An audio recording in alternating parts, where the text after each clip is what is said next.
Yep, that's me, John Pokémon, in the back of a moving van en route to the Hoenn region, where I'm going to become a Pokémon master. Here I am, Little Root Town, the start of everything. I head upstairs and set my clock, then go next door to meet my neighbor, when suddenly, disaster strikes. A man being chased by a Zigzagoon.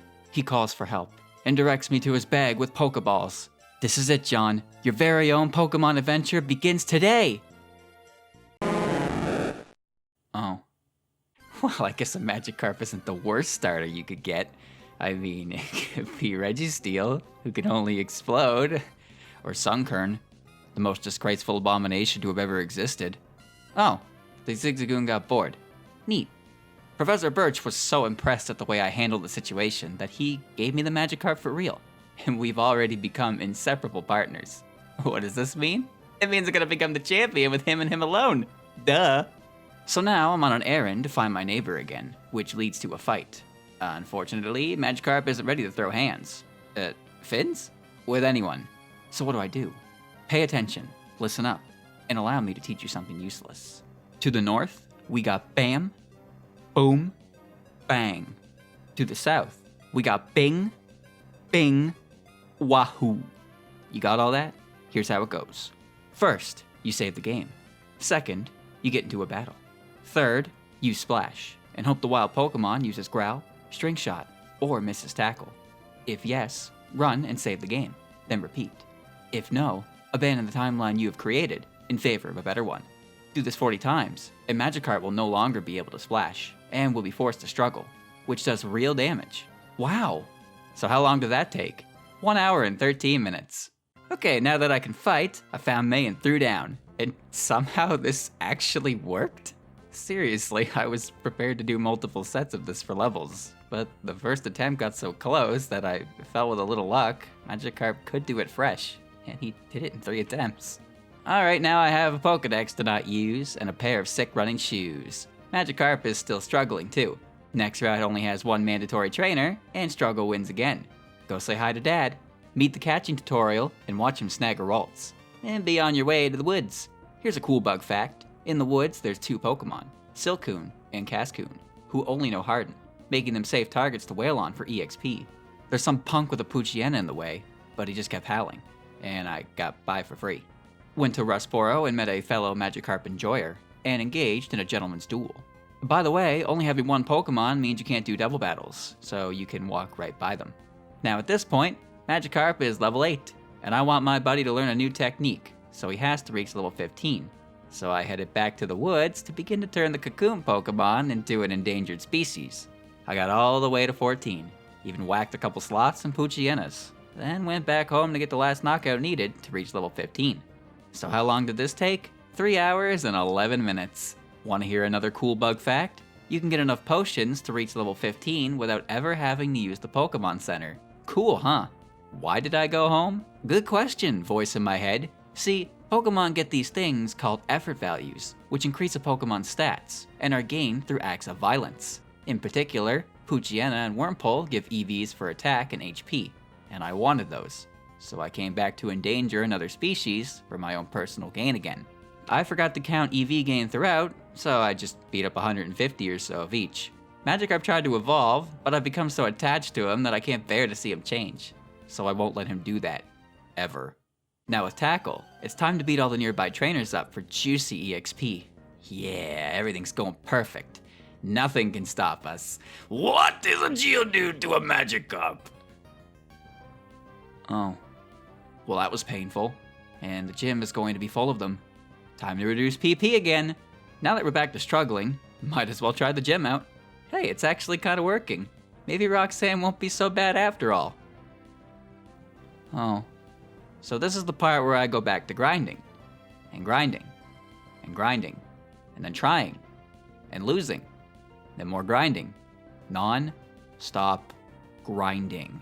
Magikarp got to level 30 and learned his final ultimate move, Flail, which I didn't even use.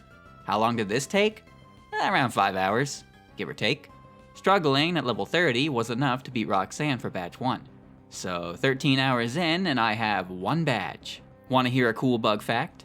Enabling speed up on emulator also increases the speed of the in-game playtime counter. So I could have done all that grinding within an hour or two, and it would look like I spent half a day on it.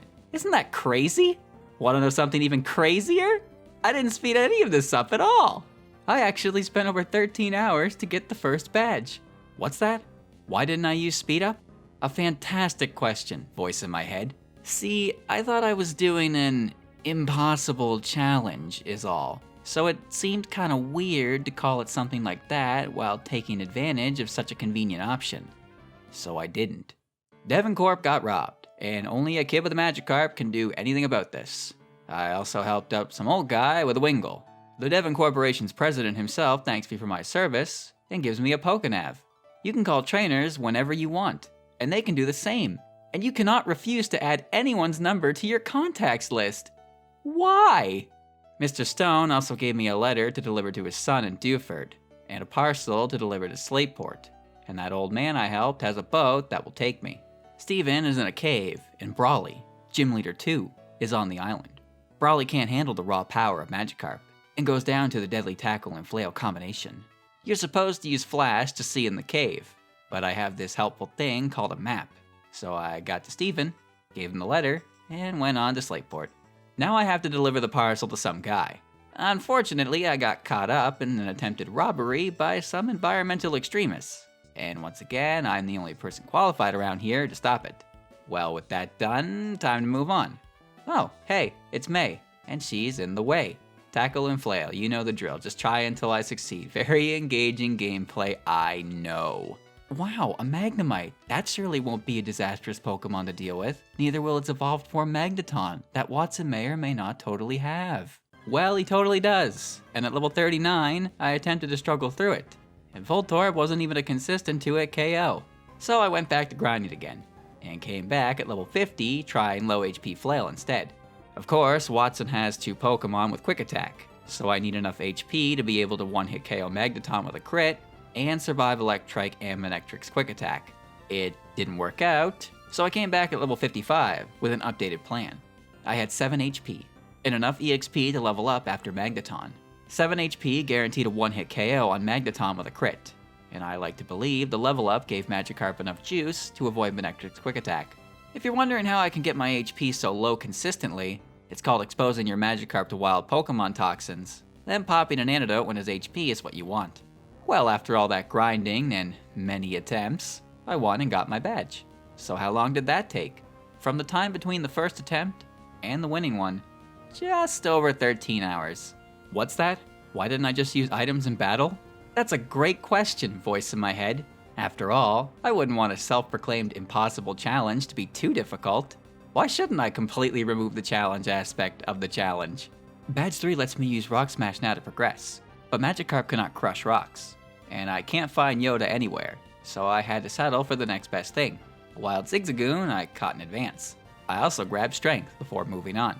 Now that Magikarp has a friend, I can't avoid double battles anymore. So if I end up getting into one, Magikarp is going to commit friendly fire until only he remains. I promise you that the only Pokemon who will be getting EXP are Magikarp. Wow, I am in Meteor Falls because nothing even remotely interesting happened between here and Watson. Team Magma stole a sick rock and are now bringing it to the volcano for reasons, and it's up to me to stop them again. This is the boss of Team Magma, planning to use that cool rock to make the volcano erupt. Everything else up to this was simple, so this'll be fine. Oh. Well, actually, Intimidate is annoying, but Maxie refused to use Magnitude with Camerupt, so I just kinda won right away. Neat. Right next to the volcano is Lava Ridge, where Flannery and Badge 4 wait. So I thought that the absurd level difference meant I could just tackle everything and be done with it, completely forgetting that I am using a Magikarp. Wanna know a cool bug fact? Flannery's Camerupt and Torkoal have a track for some reason. I wrestled the Camerupt for longer than I should have, then the Torkoal instantly dropped me. So I left and devised a new plan. Well, not a new one, it was basically the same one I used for Watson. 1 HP Flail knocked everything out in one shot, although the hit on Torkoal was a crit, and I have no idea if it mattered. In case you're wondering, yes, I know you don't have to be at exactly 1 HP for Flail to be at its strongest, but it feels stronger like this. Also, it makes some later strategies a bit more convenient. Now is the time for the match with Norman, and I didn't waste much time setting up 1 HP. Cool bug fact, Watson is the only gym leader who has a priority move, so you can get away with this setup a lot. I just need a crit on Slaking to win. Yeah, there it is. Oh. Well, that sucked, but it's okay because I have a plan. This guy on Dewford was giving out Silk Scarfs, and I missed it, so I went back for it. Silk Scarf increases the power of normal moves by 10%. Not very much, but enough to deal with Slaking without having to grind again. Please don't make me grind again. Sure enough, it worked. And now I have Badge 5 and Surf. I need someone to do that, and somehow that ended up being a Makuhita. I didn't even know he could learn Surf, but alright. After exploring the sea and the nice boat, I headed for Fortree. Can you guess how exciting that was? Uh-oh, a roadblock. Team Aqua is trying to steal a Pokémon, and I just happen to be passing by, so I have to deal with it. Oh, there's May again, and I'm pressing Flail until I win. Wow, it worked. Who would have thought? Now I'm in Fortree, and I've gotten the Devon Scope to enter the gym. I tried one match against Winona, and it became very apparent I needed to bust out Old Reliable. But I'll do that later. For now, I'm going to Lily Cove. Now I am in Lily Cove, and May is back in front of the store, so I beat her again one last time, same way as before. There's also Mount Pyre, where Team Magma and Aqua are. You know the drill. Thankfully, there's no non-Aqua Grunt trainers between them, because any mandatory fight with a Ghost type means I have to whittle down PP to struggle through it. Climbed up to the top, but was too late. But the old man gave me something Team Magma left behind.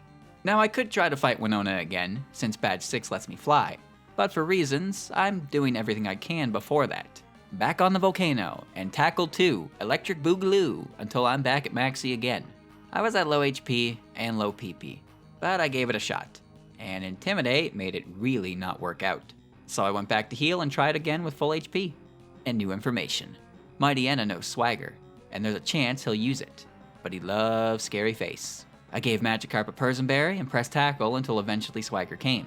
He actually did it twice, but I broke through confusion and won anyway. Now I have to head to Aqua Base, but before that, Winona. Well, not actually. I had low HP and tried, and Flail got through everything up to Skarmory. Flail was not a 2-hit KO, meaning even with a crit, it would still survive. The only way to win the fight was if I survived a turn because it tried to use Steel Wing and missed. But even then, Winona uses Hyper Potions that will undo all that luck. Not to mention if Flail still doesn't one-hit her Altaria, none of this matters. Well, back to saving the world. Team Aqua has a base next to Lily Cove. Oh yeah, they hijacked a submarine. Team Aqua's base is amazing, because even though it's built into a cave and owned by a group of wackos who stole a multi-million-dollar submarine, you're not allowed to run in it. Wouldn't want to be a rude guest after all. Get to the end and battle an admin, but it's too late. They're already leaving. Now the way forward is open, so I'm off to Mosty to pick up what I was looking for this whole time. The King's Rock. This item will give all of Magikarp's attacks a 10% chance to flinch. The pinnacle of skill-based items. While I'm here, I might as well clear out the ocean. I went through most of the available water routes and beat everyone I could. Well, now I'm back at Winona with a level 72 Magikarp, and it still isn't enough for Skarmory. I wanted the King's Rock to cheese it, but losing the power of the Silk Scarf became a problem. In an act of desperation, I tried the fight with full health.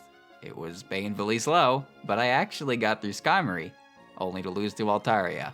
So I left, because Shoal Cave had low tide, and within that cave rested the best item in the entire game, the Focus Band. This thing gives you a 10% chance to survive an attack at 1 HP, works at 1 HP, and can activate multiple times in the battle. It just can't protect you from things like weather and status, but it can save you from self-inflicted confusion damage. Alright, back to Winona, but I'm still using the King's Rock, for I had devised another plan. I went in with 12 HP, because Skarmory's Aerial Ace can do a minimum of 11 damage. Magikarp can survive an extra turn, and get some Flail Chip with more flinch chances. I accidentally pressed Tackle on Swablu in one attempt, and Skarmory used Steel Wing, which amounted to the same setup. But I lost this attempt because Steel Wing got a defense boost. Finally, I got an attempt where King's Rock caused 2 flinches in a row, so I chipped with Tackle to avoid potion range, and survived the Aerial Ace with 1 HP to finish the fight. These attempts took around an hour, but if you want to count all of the previous attempts, it's probably closer to 4 or 5 hours. With Badge 6, I can fly. I missed a few water routes, so I backtracked. Route 132 wasn't possible to do entirely. There's a fisherman with 5 Gyarados that have Intimidate and Dragon Rage. He gave up the way of the Magikarp. I also caught a Meryl, because he can learn a bunch of HMs. Alright, no more stalling. It's time for Gym 7. Oh no, the poor fish. Tate and Liza are simply afraid of my Magikarp and refuse to battle me unless I bring a handicap. In other words, haha, you can't truly solo Ruby, Sapphire, or Emerald solely because these two exist. Better remember that information the next time you see this claim. Thankfully, I'm a genius and discovered a workaround. My extremely well-worded video title states Magikarp, but it never said anything about how many Magikarp, so I can use as many Magikarp as I want.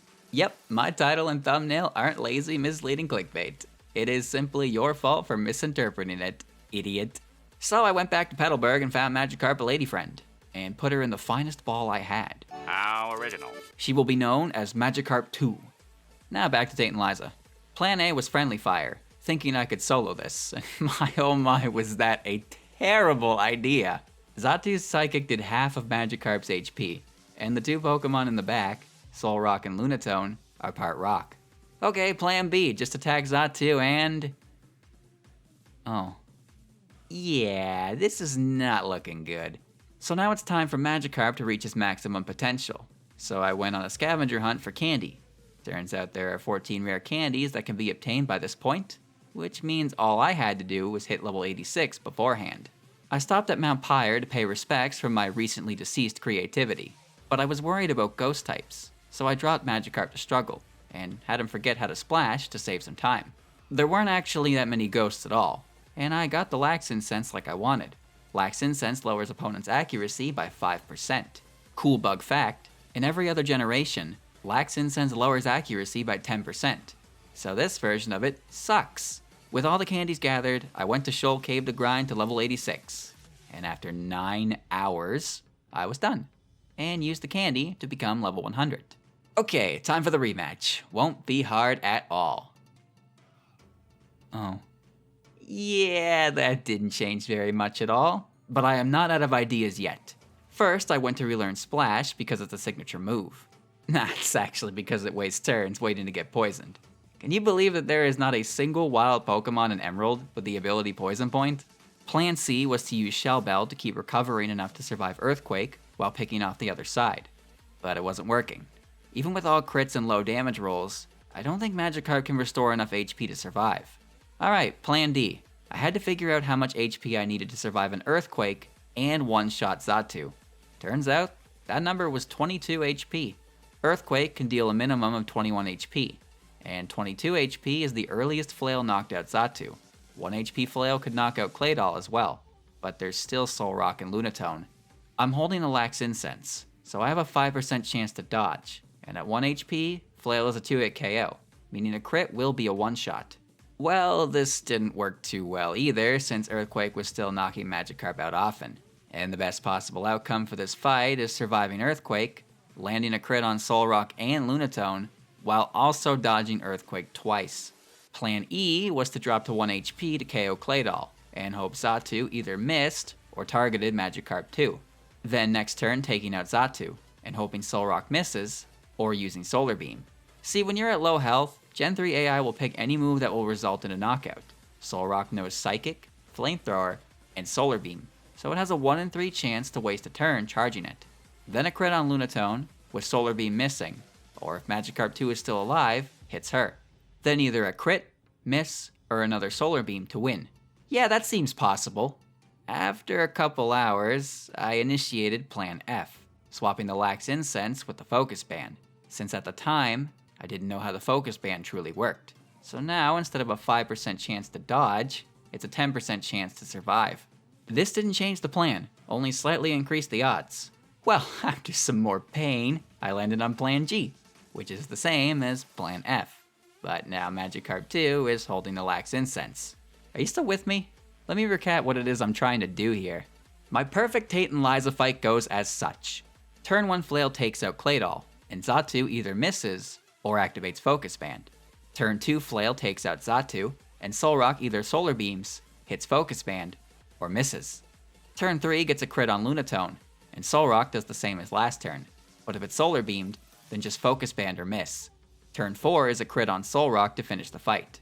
This is the best possible fight that can happen. Pretty simple, huh? What are the odds of it happening? I have no idea. I figured they were so low that if I found out, I wouldn't want to keep trying. So ignorance is bliss. So this is the final plan. And after 10.5 hours, I got this. Turn 1, Claydol went down and Xatu missed. Turn 2, Xatu went down and Solrock used Solar Beam. Turn 3, Flail crit Lunatone and Focus Band activated on Solar Beam. Turn 4 was not a crit Flail on Solrock, but Solrock used Psychic on Magikarp 2, giving me turn 5 to finish with another Flail. Not exactly as planned, but it worked out, huh? By the way, that was over 10 hours of just Focus Band attempts. If you wanted to count all the time between my first attempt and the winning attempt, it probably comes out to over 24 hours. In other words, it took me over an entire day just to get a single badge. Can you believe some people are able to do these challenges in full on a near weekly basis? They must be really good at Pokemon. Well, now that that is finally over, I have to stop Team Magma from stealing rocket fuel because they want to toss it into the volcano. Since I'm level 100, there's no reason to do optional fights anymore. Steven helps me stop them, then gives me Dive, which I give to Meryl. I go to Sutopolis for the fly marker, then the undersea cavern to confront Archie. Archie also leads with Mightyena, but the Intimidate doesn't stop Magikarp from winning easily. Alright, here's some story. Ready? Go. Archie and Maxie realized they were wrong. I met Wallace and head to the Sky Pillar. I climbed the pillar to find the legendary green snake who descends from the heavens to save the world. Story over now. Whee! Okay, Gym 8, it's 1. There's no trainers in the way, so I can get right to him. I already prepped Magikarp at 1 HP and let him run wild. Except he couldn't one-shot Kingdra. So I tried again with a Silk Scarf, and won easily. Cool, awesome, got 8 badges. Now all that's left is the Pokemon League. I got Waterfall and gave it to Meryl, and didn't bother healing. Wally stops you early on, and I was ready for him. Except he's got a Magneton, so I need a crit on that. Otherwise, the rest of the fight is just flail. Victory Road is more of the same. What else does Magikarp even do? Before going into the Elite Four, I went back to make some Pomeg Berries, and get the White Herb. I also reduced Magikarp to 1 HP, and all PP except for 5 flails. Okay, time to start the show. Sydney leads with a Mightyena and doesn't have Swagger. The White Herb corrects the attack drop brought on by Intimidate. In other words, a strange herb relaxes my Magikarp to the point where he feels no fear. I'm sure there's a joke in here somewhere, but because I lack the brilliant wit of the man playing Donkey Kong in 2021's Mario movie, I just can't think of anything. Oh well. The entirety of Sydney's team drops to Flail, and the fight leaves Magikarp with 0 PP. Phoebe has Ghosts, which is why I set Magikarp up to struggle. I know, I'm a genius. Now this will be a cakewalk. Oh. Spin! Hey guys, Magikarp here. I just wanted to say that the opinions of my trainer do not reflect my own. I'm actually a big advocate for using items in battle, and I don't think it ruins the challenge at all. I think that using items in battle allows for interesting strategies. Spraying me with enough potions to sterilize me does require a lot of brain power, and using enough battle items to disqualify me from any sporting event is the pinnacle of advanced tactics. So, yeah, for that reason, I will be using items now, and hope you can understand my decision. Alright, well, the fact of the matter is, this fight is not humanly possible. You are required to struggle the entire time, and with my Magikarp, struggle isn't even a guaranteed 4-hit KO. Bayonet isn't a guaranteed 3-hit KO either. Phoebe has 2 Dusclops, 2 Bayonet, and a Sableye. For my Magikarp to win this fight, every turn needs to be a high roll crit with a King's Rock flinch. I'm also assuming the final Dusclops requires at least 3 to take out. So in short, I need 11 straight turns of high roll crit flinches. That is not happening. So that's it. The challenge is over. Magikarp and I will now sit in this room until the end of time. Well, I came this far, so might as well see what else I can do. I came into the Elite Four without any battle items, but I did make a save state outside in the likely event that Phoebe fails. Boo! Oh, don't boo me. The challenge is already over. This is just extra. At least I'm telling you I used it. Imagine if you saw state loaded or such in the footage, and I pretended I didn't do it. Now that would be something to boo about. So I bought a ton of battle items and redid Sydney the same, and went on to Phoebe.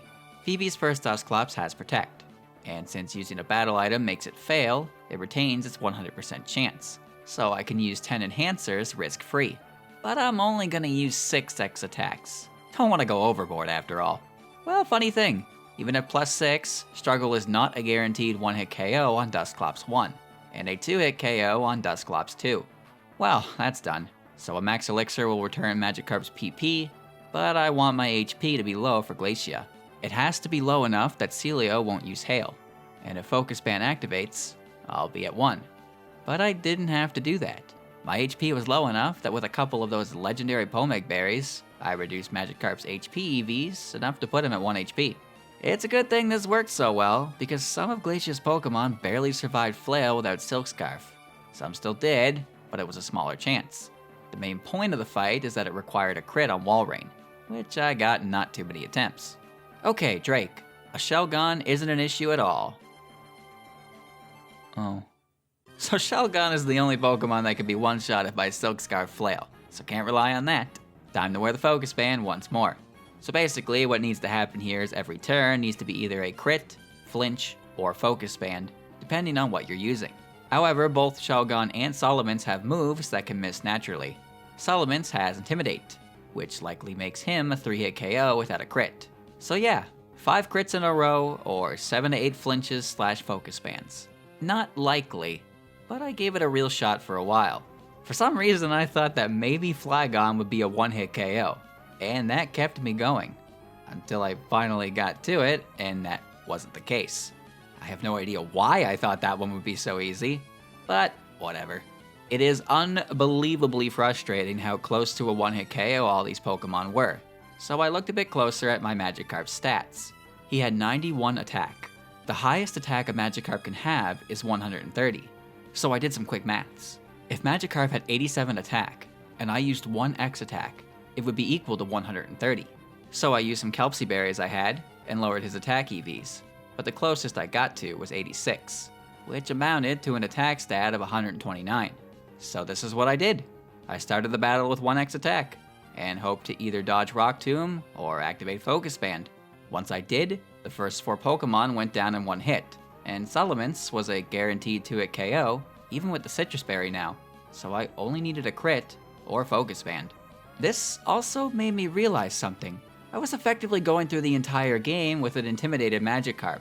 The stuff I did for Nosepass, Magneton, and Skarmory is one thing, but this difference absolutely changed Lunatone into a 1-hit KO. Maybe Solrock on a high roll. Well, whatever. I did it with a worse Magikarp, so it's more impressive as a result. I actually went back to try this X attack stun against Phoebe as well, and it turned Dusclops into a 3-hit KO with high rolls, and 2-hit KO with high rolls on Bayonet and Sableye. So even with what is essentially the strongest Magikarp possible, you'd still need high roll crits and multiple flinches with very little HP to spare outside struggle recoil.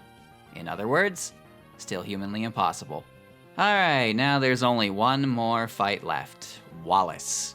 Turn 1 is the same, but Wailord has Blizzard, so it's more likely to miss. With 1 X attack, Wailord is a roll on 1-hit KO, Ludicolo, Tentacruel, and Milotic are all 1-hit KOs, and Wishcash is another roll. The final Pokemon of the entire game for Magikarp is Gyarados. How poetic.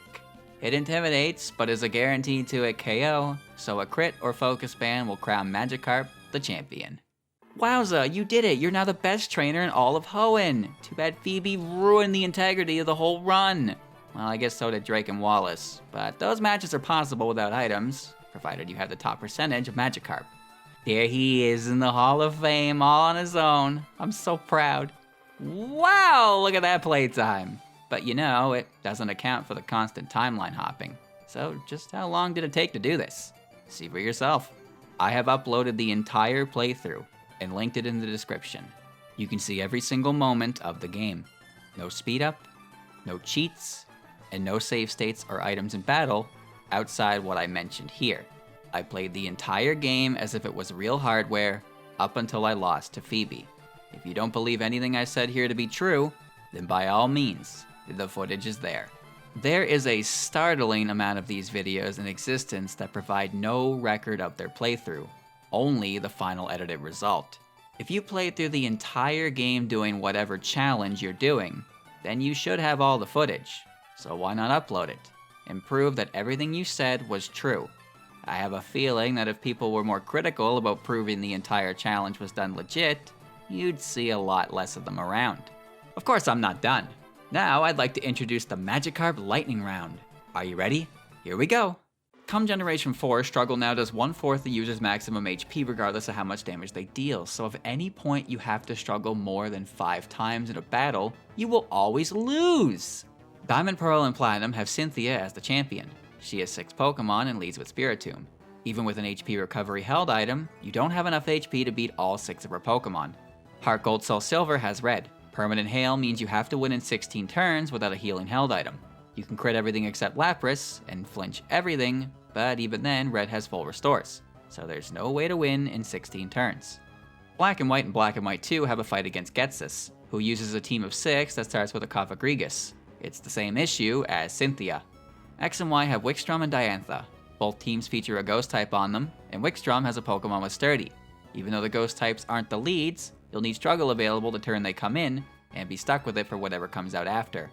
Omega Ruby and Alpha Sapphire still have Phoebe, with an updated Struggle recoil. Sun and Moon has Acerola. She has 5 Ghost types, one of which has Aftermath, so she effectively has 6 Pokemon.